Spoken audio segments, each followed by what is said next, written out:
नमस्कार साथियों। जैसा कि आप लोग थंबनेल पर पढ़े होंगे कि इस वीडियो में हम लोग क्या सीखने वाले हैं। बहुत से बच्चों का कमेंट रहता है कि पढ़ने में मन नहीं लगता, क्या किया जाए, इससे बचने का कोई उपाय है? जी हाँ, उपाय है, लेकिन इसके लिए आपको कुछ शर्तों को निभाना होगा, उसको फॉलो करना होगा, तब आप अपने आप को जिस क्षेत्र में चाहो उस क्षेत्र में ले जा सकते हो। तो क्या क्या वो पॉइंट हैं, आपको 7 बिंदुओं पर हम टारगेट करके ले चलेंगे और उन 7 बिंदुओं पर आपको फोकस करना होगा, उसके प्रति आपको फॉलो करना होगा। तो बने रहिएगा वीडियो में। आपको हम आज रूबरू करवाने वाले हैं उन 7 आश्चर्य नियमों से, रूल से, जो आपके लिए बहुत ही हितकारी होगा। तो मित्रों, सबसे पहले हम ये ध्यान देंगे, ये जो हमारा मन होता है, मस्तिष्क होता है, ये बड़ा चंचल होता है। इसको हमें एक फोकस बिंदु पर टारगेट करने के लिए क्या करना होगा कि हमारा मन पढ़ने में लगे। तो इसके लिए सबसे पहले हमें पहला पॉइंट ध्यान देना होगा कि इस मस्तिष्क को, मन को हमें कंट्रोल करना होगा, नियंत्रित करना होगा। जब अपने मन पर नियंत्रण करना सीख जाएंगे तो जो चाहेंगे वो हम कर सकते हैं। तो पहला पॉइंट, आपको अपने मन पर नियंत्रण करना होगा। मन नियंत्रित में हो जाएगा तो आप जो भी चाहोगे कर सकते हो। दूसरा पॉइंट, क्या ध्यान रखना है? अपने समय का सदुपयोग करना। तो अपने समय का सदुपयोग आप कैसे करेंगे? सदुपयोग का मतलब समय का बचत, उसकी कीमत को आप समझिए कि समय कितना उपयोगी होता है, कितना कीमती होता है। क्या आप समय का दुरुपयोग तो नहीं कर रहे हैं?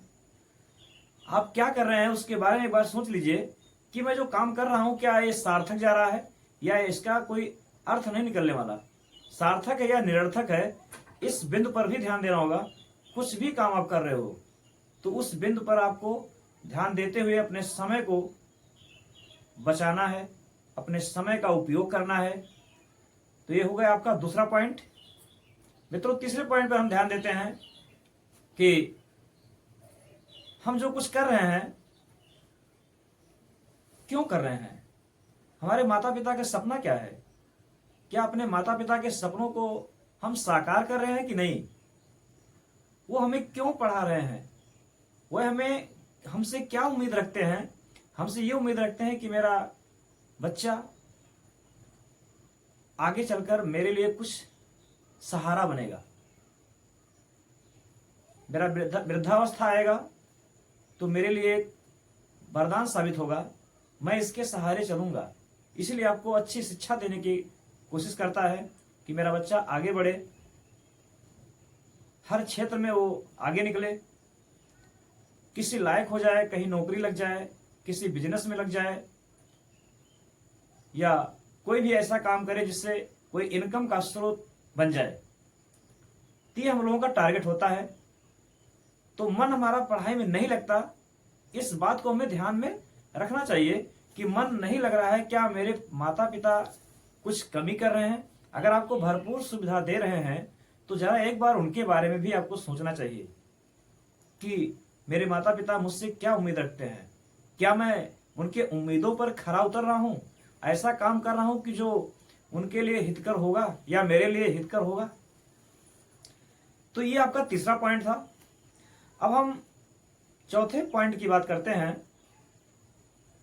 सबसे पहले हमें अपने मित्रों का चुनाव जो करते हैं उस पर फोकस करना होगा कि मेरी जो संगति है, क्या वो संगति अच्छी है? क्या मेरे मित्र जो हैं वो मुझे मेरे दुख में, मेरे दर्द में सहयोग करने वाले हैं? या जो मैं काम कर रहा हूं, क्या मुझे उससे भटकाते तो नहीं हैं?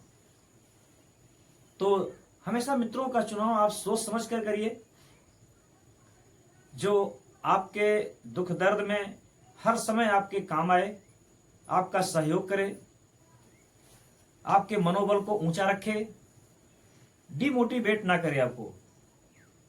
ये आपका चौथा पॉइंट है। मित्रों, पांचवा पॉइंट जो आप लोग इस समय उसके शिकार बनते जा रहे हो और शिकार बन चुके हो, सब लोग बन चुके हैं, सोशल मीडिया। सोशल मीडिया पर अगर आपको कुछ आगे बढ़ना है तो सोशल मीडिया से थोड़ा दूर रहना होगा। इसका उपयोग उतने कीजिए जितना आपको इसकी आवश्यकता है। आप टाइम का बर्बादी इसी पर करते हो, समय को वेस्ट सोशल मीडिया पर ज्यादा करते हो, तो इससे आपको बचना होगा। सोशल मीडिया से आपको दूर रहना होगा। जब आप सोशल मीडिया से दूर रहेंगे तो जो आप टारगेट बनाए हो, फोकस किए हो, उस पर आप काम कर पाओगे। सोशल मीडिया एक अच्छी चीज भी है, खराब चीज भी है।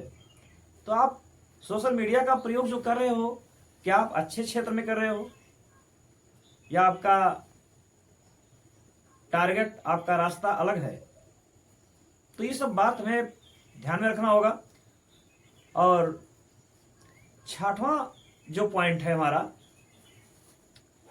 वो मंजिल को प्राप्त करना। मेरा सपना क्या है, मेरा मंजिल क्या है, मेरे माता पिता का मंजिल क्या है, क्या वो सोच रखे हैं मुझसे, और मैं क्या सोच रहा हूं, मुझे क्या हासिल करना है। क्या मैं अपने मंजिल की ओर अग्रसर हूं या मंजिल के रास्ते को मैं डाइवर्ट कर दिया हूं, उससे भटक चुका हूं? इस बात को भी हमें ध्यान रखना होगा। तो टारगेट को अपने बनाए रखिए और टारगेट को सोचते रहिए कि मैं अपने टारगेट पर काम कर रहा हूं या टारगेट से हटके जा रहा हूं। इन सब बातों पर हमें फोकस करना होगा, अपने मन को नियंत्रित करना होगा। और मन क्यों नहीं लग रहा है, ये सब मेन रीजन है। हम अपने मन को नियंत्रित नहीं कर पा रहे हैं, समय का सदुपयोग नहीं कर पा रहे हैं, अपने माता पिता के बारे में हम सोच नहीं रहे हैं, और अच्छे मित्रों का चुनाव नहीं कर पा रहे हैं, सोशल मीडिया से चिपके हुए हैं, उससे दूर नहीं हो पा रहे हैं, और अपने टारगेट को हम भूल जाते हैं कि हमें करना क्या है।